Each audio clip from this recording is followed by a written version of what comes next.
Daily Telegram. We are back for another edition of the Temple Daily Telegram Sports Podcast. The one and only. Week 6/week 2. And once again, we have so much to talk about, and it's going to take forever to talk about it. Josh Weaver back with Daniel Zepeda. Hello. And Marcus Hood. Howdy. Well, Temple and Belton got underway last week. Temple and Belton had completely different outcomes in their first games last week. I think that's fair. Yeah. Yes. And we'll go over all of that, as well as the other scores from our area teams last week. We'll look ahead to another busy week of high school football. Only 2 of our area teams are idle this week, so a lot of games to look forward to. We have a couple games on Thursday night. But first, Marcus. Yes. Can you please recap the scores All right. Well, from last week? Yeah, man, what happened? How did that go? let's start with the big one. Temple 40, Longview 13, and that had to open a lot of eyes, not just locally but around the state. That's a big win for the Wildcats. Georgetown upset Belton 36-27. And it was an upset because of how the game transpired. Right, and Daniel will talk a little bit about that later. He was there, I think. I was there. All right, moving down the list. Salado 49-3 over Taylor. Gonzalez 67-22 against Gerald. Academy Falls Arena 41-27. And that was a lot of people's game of the week. That one sounded pretty good for a while there. I think it was close, right, until Lorena pulled away there. Yeah, I think so, for yeah. sure. Rockdale loses another one, 49-20 against McGregor. 49-40, I believe. Oh yeah, I'm sorry. Did I say 20? You did. It was a little closer than that. I can't read my own handwriting sometimes. 49-40, yeah. The bottom line, though, Rockdale did get the loss. Cameron Yo, 54-27 over Caldwell this week. Buffalo beats Rogers 46-28. That was another game that was close up until the fourth quarter. I think Buffalo scored maybe 20 or something in that fourth quarter. Yeah. Pull away, something like that. Sounds right. Yeah. And talk about close. You can't get any closer than this one. Hearn 21, Holland 20. That was a big one. I was not expecting that from the Hornets, but that's a tough district. Yeah, and Hearn's got athletes. Their problem in the past has always just been kind of discipline issues. So You actually can get closer than that. Just you can ask the Bengals and the Eagles who tied this week. well, yeah, but Boo. in NFL you can tie. We're not going to get into that ridiculous rule. Supposedly in high school and This colleges. is awesome, like you no reading tie. these, because then I can come up with like the things to say to interrupt you. It's Whereas, awesome. I used to read these and And we'll just sit there quietly and go, yay, Josh. Josh lives for the comments. Thrall 25, Roswell Lot 6. Thorndale 44, Moody 16. Always a big rivalry. Granger 52, Bartlett 12.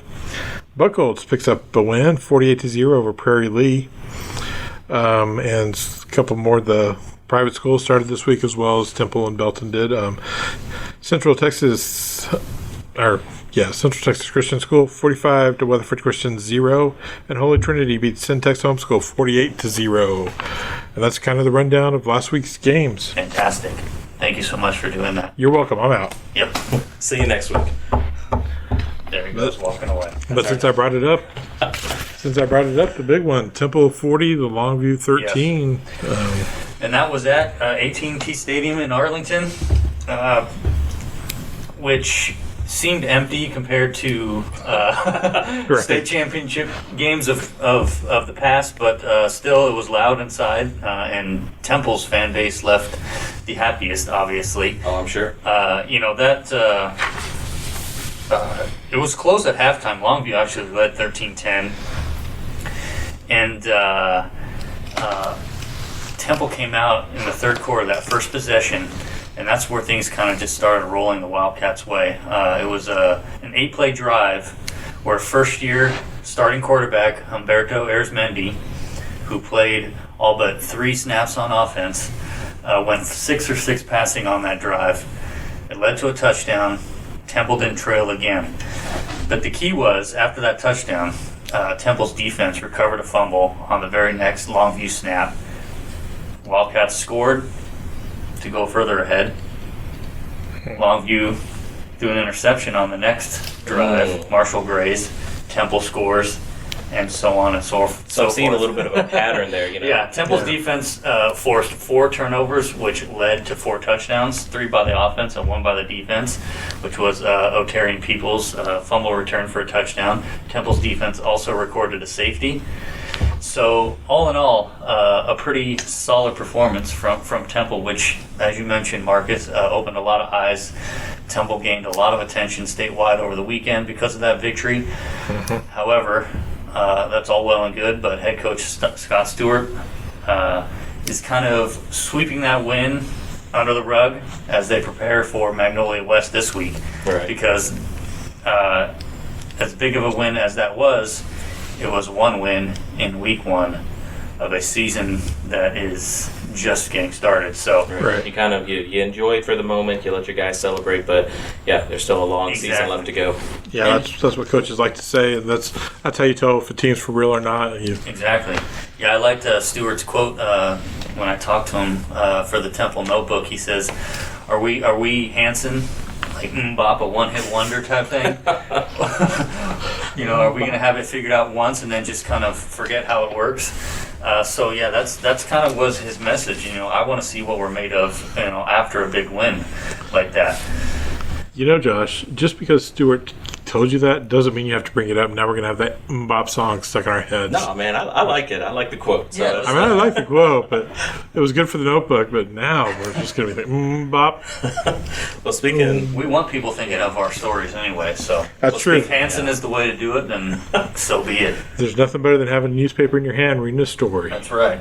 Well, speaking of Stewart, as far as a coaching standpoint, that's really kind of a coach's dream when you get your defense to force turnovers against a really good team like that, and then you got your offense on the other end that can turn that into points.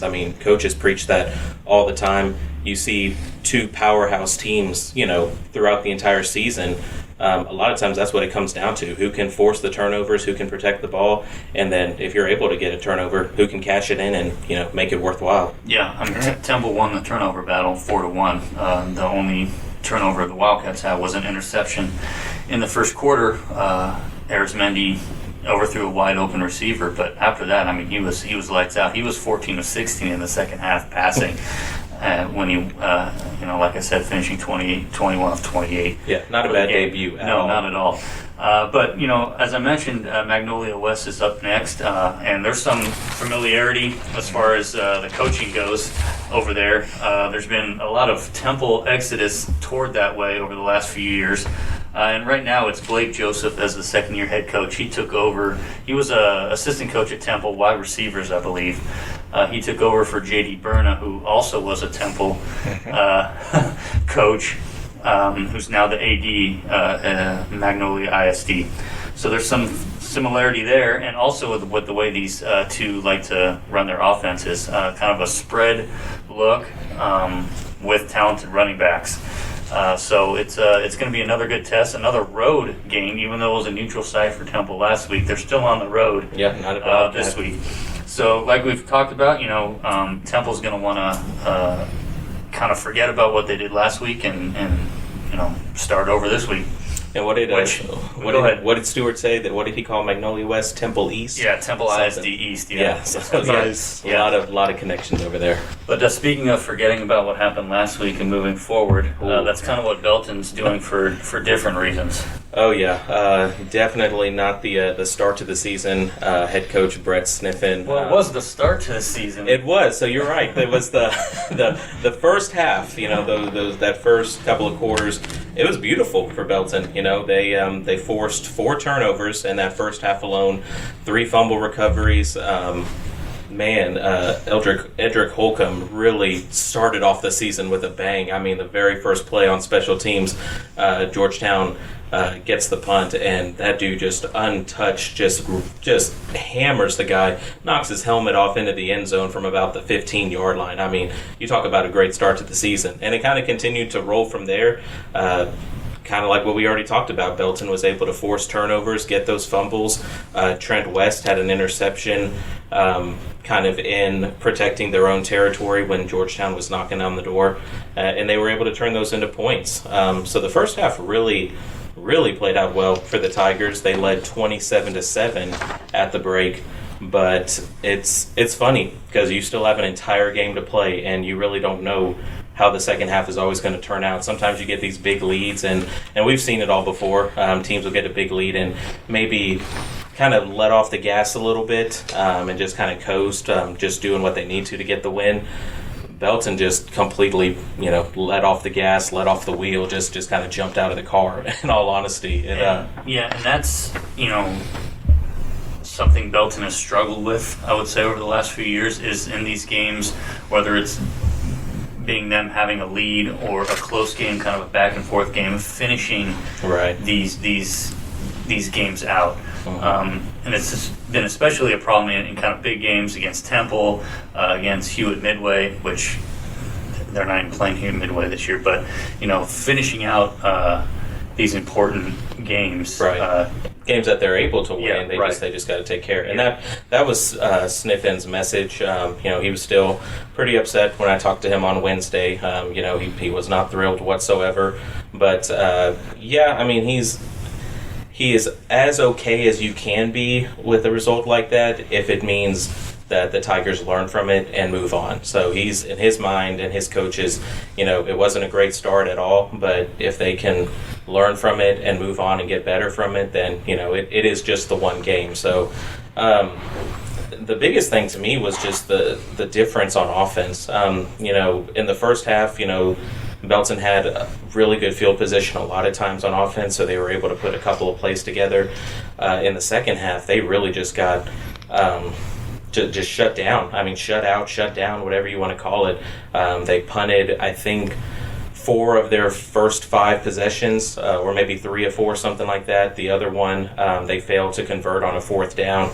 And meanwhile, Georgetown just putting together long drives. And, Belton would put the Eagles in positions 3rd and long, 4th and short, but they just couldn't get that stop. Defense is still something the Tigers are working on, trying to get better at. But when they were on the field for as long as they were, eventually they got to get a break or something's going to bust. So it just not a great night at home, not the way they wanted their season opener or home opener to go. But there's a lot of positives to build off of that, a lot of negatives, a lot of things that they can get better at. Penalties were also a big one. There were a bunch of unsportsmanlike penalties. Just, Belton kind of let the emotions get to them. But, they were flagged 12 times for 110 yards. So when you get whistled that many times in a game, it doesn't matter if you're up by 40. That's going to make things difficult. Yeah, well, and speaking of penalties, and that was one thing that Longview actually struggled with last week against them, was 16 penalties in that game. So put those with 4 turnovers. But and Belton has a stiff test this week against Round Rock. That's been a pretty competitive series the last few years. Round Rock won last year. I think that snapped a 2 or 3 game winning streak maybe for Belton over the Dragons. But Round Rock is traditionally very physical, very tough, and very well coached. So the Tigers have another. Yeah, it being their first road test of the year, going down to Round Rock. It's going to be tough. Round Rock's got another dual-threat quarterback, so Belton will see a lot of the same from what they saw last week, a quarterback that can run and pass. They're going to see a better running back with Israel Morgan. He ran for almost 1,300 yards last year and 16 touchdowns, so he's going to do a lot of the rushing attack. Sniffen just said they're a well-coached team. They're disciplined. This will be Round Rock's season opener. They had their final scrimmage last week against Midway, so they'll be opening the season. And Sniffen kind of with that, it's a little detail, but Sniffen kind of said that might give the advantage to Belton, just the fact that they do have 1 game already under their belt, whereas whereas Round Rock does not. I don't know where we are, what we're doing, but it's just a little thing. He's hoping that kind of gives them the physical advantage and the endurance, but that doesn't mean a hill of beans, he said, unless they can play more disciplined, and he said, there better not be a 15-yard penalty in that game because of unsportsman, or else it's gonna the Tigers may have thought this past week was rough at practice, but if they come out and do that again, it may be even worse this coming week. Well, we know where Temple's going to be Friday, and we know where Belton is going to be Friday. Here is the rest of the schedule for this week. Coming off a 60-plus point performance and a victory, Lake Belton is hosting Waco La Vega JV on Thursday night. Also Thursday, Jonesboro JV is at Buckholz. Moving on to Friday, in District 94A2, the openers for this district, Gatesville at Salado. Hopefully Gatesville gets to play this week. It's been a couple weeks since they've been on the field. And also in that district, China Spring at Gerald. In 11-3A1, McGregor at Academy, Lorena at Troy, and the big one, Battle of the Bell, Cameron Yo at Rockdale. Battle of the Bell. Sounds important. Everyone's going to be there. Thank you. That was like an echo of a bell ringing, like Battle of the Bell, and just Battle of the Bell. Bop. Yeah. Oh, sorry. District 13, 3A2, Clifton at Rogers. Rogers needs to get in gear. They will. Yeah, that was a tough game, but who's that, Buffalo they played last week? That's a tough team. That's a really tough team to play. Mm-hmm. 12-2A1, Thrall at Bruceville Eddy, Thorndale at Holland, Hearn at Rosebud Lot. In 13-2A2, Bartlett is at Milano. Milano had a game canceled last week, but I guess they're going to be back on the field this week. Yep. Hopefully. And that's it. Idle this week, Moody and Granger. A lot of home games this week. A lot of teams at home in the area. Yeah. Big one for all the teams opening district in 9-4A2, Gatesville at Salado for one. But in 11-3A1, aside from the Yo Rockdale, which we'll talk a little bit about, I know Marcus is anxious to bring a few things up about that. Am I? Or I'm just playing that. We'll see. But McGregor at Academy losing to Lorena last week after starting the season 4-0. Kind of an important one for the Bees at home on homecoming to get themselves back in the district mix. I know it's early, but you don't want to go 0-2 to start. Well, and it was interesting. We've been talking about that defense for the past couple of weeks, and then they put up 41. So that defense takes a hit. It'll be really interesting to see how they bounce back. Yeah, and Troy was idle last week after losing to Franklin pretty handily the week before, and they host the Lorena team that's 3-1, coming off the big win over Academy. Right. So that district, and then Yo and Rockdale. Yo won big last week. Rockdale obviously didn't. So a lot of things are, Yeah, there's a lot of storylines up in the air there in that district this week. Yeah, because you got teams like Rockdale Academy coming off losses, hungry to get on the win column. Teams like Yo just trying to keep pace and always wanting to beat Rockdale. Marcus, what do you think's going on with Rockdale? Everyone kind of, Kobe Mitchell stepped in there, quarterback, and then the offense seemed to roll pretty well. And I think, 2 weeks ago, they had some discipline issues, so a couple of guys were out in the first half, but then this past week as well. So, have you heard anything? No, it's really been kind of hard to say. I don't know if they've kind of had some internal issues stemming from way back when they had I don't even know what it was, but something happened at the Lexington game where some of the players the next week did not play the first half of the next game. And that, there might have been more internal strife.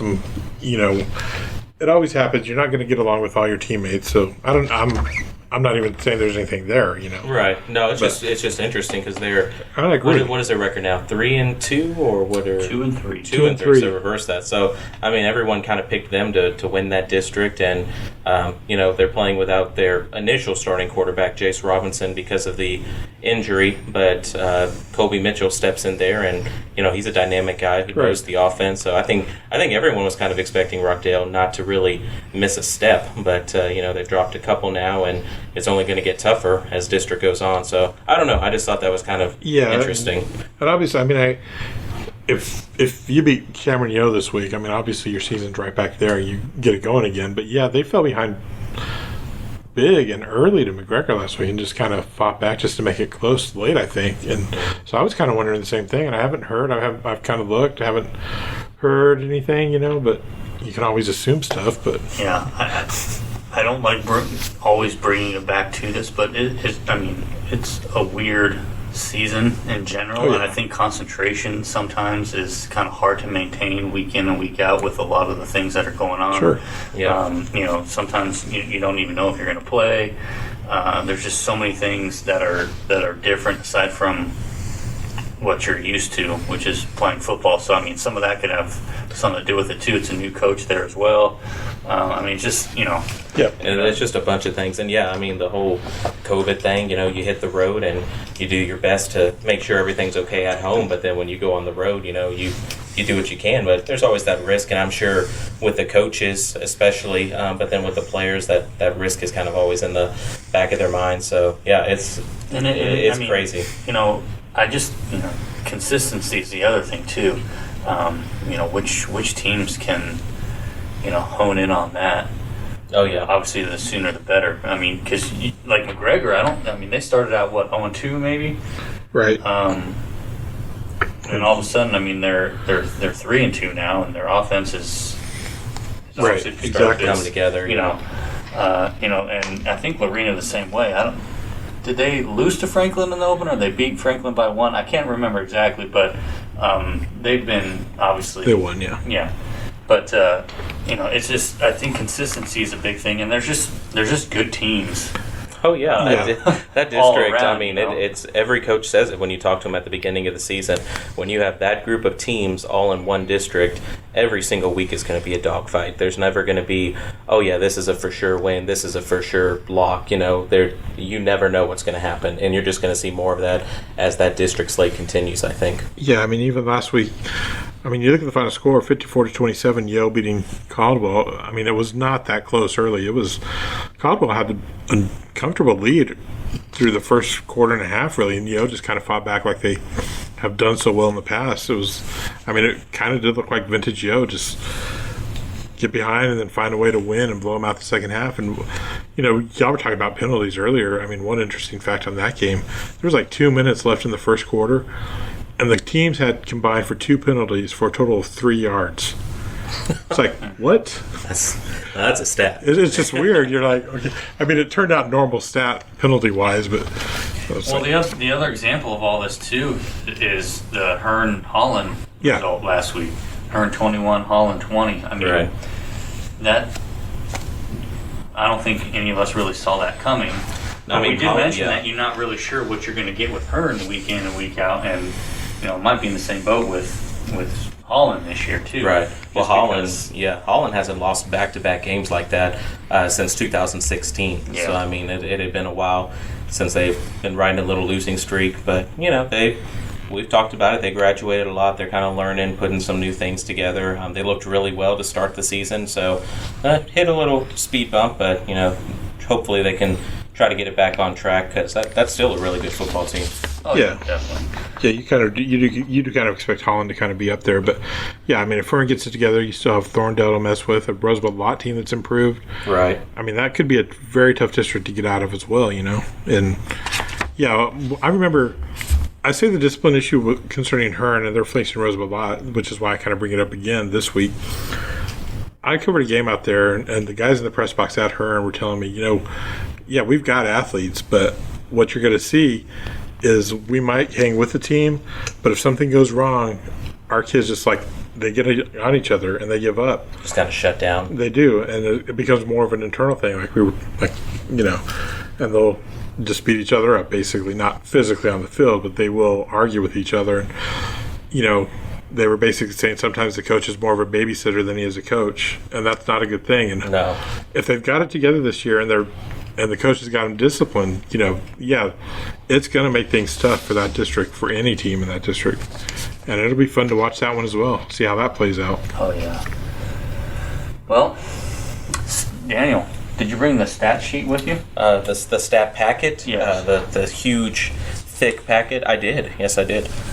Would you like to read some of what's on there. I don't know if you can hear that in the mic, but that's our stats. So, reminder to coaches or parents who are Remind coaches, always be sure to send us your stats. We greatly appreciate it. We want to keep as many kids and teams in our rankings. So these appear every Friday in the paper, and they're also online all week long, starting Tuesday usually. Always some good stuff. And there's just good stuff on our website overall, so be sure just to check that out as well. So, all right. Let's go through some of these area rushing leaders to start off. Zach Krabachik out of Troy. I think I saw on Twitter, kind of side note, a graphic that says he's the leading rusher in all of Texas. So I don't know the credibility of that, but I thought that was Maybe kind yards of per game or something kind of like interesting. Yeah, I think that was something like that. So, but either way. Yeah, credibility. I mean, it's possible. It's but, you Twitter. know, It's a Twitter graphic. these days, so, yeah. anybody can create a website. Anybody can true. tweet stuff. I think I saw I had like 5 catches for 125 yards last week. I was in the press box, so I mean that's pretty good for me. So, but yeah, Zach Krabachik out of Troy, he leads the area with 1,035 yards and 20 touchdowns on the season. Noah Mesher out of Salado with 820 yards and 10 touchdowns. Derek Warren, the junior running back out of Gerald, 724 yards and 6 touchdowns. Reed Vincent out of Salado, that Salado rushing attack keeps on chugging, 660 yards with 4 touchdowns. Then let's see, Cameron Valdez from Rockdale, 528 yards on the season with 8 touchdowns. Ryan, how do you pronounce that, Marcus? Hohertz. Ryder Hohertz, the quarterback from Moody. He's putting up some big numbers, 430 yards on the season with 3 touchdowns. Aiden Tomasic, another quarterback, this one from Holland, 417 yards and 4 touchdowns. Thomas Rhodes, another quarterback. So you got a lot of quarterbacks who can kind of do both here. From Granger, 399 yards and 7 touchdowns. Marcus, you gave the big prediction last week. I'm going to do one this week. I think Thomas Rhodes out of Granger will hit 400 yards rushing after next week. He's sitting at 399, so pretty good chance there. It's very possible. No comments? Yeah. Okay, let's keep on. I was trying to think of something funny to say, but okay. I got nothing. Christian Riley out of Rogers, 391 yards and a pair of touchdowns. Out of Bartlett, Levante Davis with 387 yards, 4 touchdowns. And then Jason DeLong out of Gatesville, 356 yards and 3 touchdowns on the season. I should probably point out, though, that Granger's idle this week, so... Oh, man. See, even when I win, I lose. So, man. It just took me a while. For that to come to my head. I know Josh wants to say something. He's just over there just biting his tongue, so... You can't see what I'm doing because I'm wearing a mask. All right. So, see, that's why I don't bet. I don't have the money to bet. I would lose money if I bet, so we're just not gonna... We're gonna play it safe. Moving on to the top passers in the area, Jerry Cephas out of Academy. He leads the area with 982 yards passing and 9 touchdowns on the season. Zane Zeinert from Cameron Yo, 852 yards and 10 touchdowns. Kobe Mitchell, we've talked about him from Rockdale, 722 yards passing, also with 10 touchdowns. Thomas Rhodes, as mentioned, from Granger, the idle Granger, 562 yards passing and 7 touchdowns. On to Trapper Enzer out of Bruceville Eddy with 545 yards passing and 2 touchdowns. Connor Cruz from Lake Belton in their first year. He has 541 yards and 9 touchdowns. And then the freshman from Rosebud Lot, Jamarcus Johnson, he's got 531 yards passing and 4 touchdowns on the year. Thoughts, comments, funny little anecdotes? No. Okay. I don't think Rhodes is going to move much up in the passing this week. Probably not. That's probably a safe bet. So. All right, sweet. That's all I got. Yeah. All right. No. Oh, Josh, get out of here. We know. All right, so your top area Receivers, we'll start off with the reception leaders. Keyshawn Raven out of Rockdale, he's got 26 catches on the season. Jalen McWilliams from Academy with 23. Darion Franklin from Academy as well with 22. Levi LaFavors from Bruce Villetti with 21. Zachorian Spikes from Cameron Yo's got 17. Johnny Ryder from Granger has 17. Jaden Fletcher from Moody with 16. And then you got a bunch of guys with 15. You got Jordan Landrum from Rosebud Lot, Carson Brizendine from Gatesville, and a couple more Academy guys, Jaden Simmons and Colin Mraz. A couple of these guys might actually be able to catch up to Johnny Ryder this week, who was playing for Granger, which is idle. Boy, we just keep circling back to that. It's okay. It's a good running joke. Bop. Okay. And your area leaders and yards receiving. So here we go with that list. Zachorian Spikes from Cameron Yo with 378 yards and 5 touchdowns. Keyshawn Raven from Rockdale, 337 yards and 7 touchdowns. Jalen McWilliams from Academy, 334 yards, 6 touchdowns. Jordan Landrum from Rosebud Lock, 331 yards, 4 touchdowns. The tight end from Rockdale, Anthony Dansby, with 309 yards, 3 touchdowns. Darion Franklin from Academy, 298 yards, 3 touchdowns. Breon Lewis from Rosebud Lot, 276 yards, 4 touchdowns. And we'll wrap it up with Carson Brizendine from Gatesville, 227 yards on the season to go along with a trio of touchdown catches. And before anyone makes a funny comment, I am looking at this list going down a little bit, and Johnny Ryder again from the aforementioned Idle Granger, 17 catches, but of those 17, 5 are touchdowns. So that's a pretty good ratio. Yeah. So Same thing with Spikes from Cameron Yo. oh, for sure, yeah, exactly the same. So. Yep. That's a And those are the leaders for 1A through 4A. That is true. As the 6A season rolls along in tabs, we'll get into some of those statistics as well. The biggest game on that side, as far as stats go, separate from Temple and Belton, was Ryan Turley's performance for Central Texas Christian. Yep, the running back. 12 attempts for 238 yards and 5 touchdowns for the Lions. You kind of see Their that win. from CTCS. They like to, bring in these running backs that can just literally run a mile a game, and that's how they put points up on the board. I wonder what it would be like as far as miles go. That's true. How many miles to the yards? So Yeah. I don't have that conversion. Yeah, I know. Also, Salato's offense is leading the area at 429.2 yards per game. They have 2,146 total yards. How many of those do you think are rushing? I'm gonna Don't look. Come on. I'll let you go, Marcus. Well, I had looked at this earlier because it just kind of stands out at you. 2014. Yeah, it really. 2146. I mean, we know the offense they run, but still, I mean, they're going to put the ball on the ground or get yards on the ground rushing. But yeah, that's still 2,000 yards. That's Yeah. just, 132 yards passing Right. through 4 or 5 games? What now? So I mean, that's you would think you could mix it up a little bit more, but if don't it's need if it's working, Yeah. hey, go with it. that's the thing. If it works and you want to save that pass for, when you need to surprise somebody, and they do it well. Mm-hmm. So Holland's defense is leading the area by allowing just 228.6 yards per game. And they haven't given up more than, I want to say the 21 is probably the most they've given up, because against Crawford was, 13? yeah, Something it was like 13 that? to 8 or 13 to something. 8, Yeah. yeah. Yeah, so, And they probably have a shutout, I think, already, and so yeah. and their offense is second in the area. But Yep. then they look at their record, you're like, come on.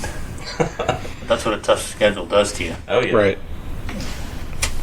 Yeah, Be I a just lot wanted to say that. of defensive battles. Well, I'm battling this podcast right now. Uh-oh. Oh, we got a Marcus cough is alert. coughing. So that's what we need. We need an audio for that. Bop. So All right, well, that's going to be it because we're kind of just trailing off. Once again, You think? if you've made it to this point of the podcast, congratulations. Yeah. Way to hold steady. Yep. It's now October 12th. Wow. How long have we been in here? Just kidding. Thank you for listening. Thank you for reading. Thank you for coming back next week. Please. So long. Bop.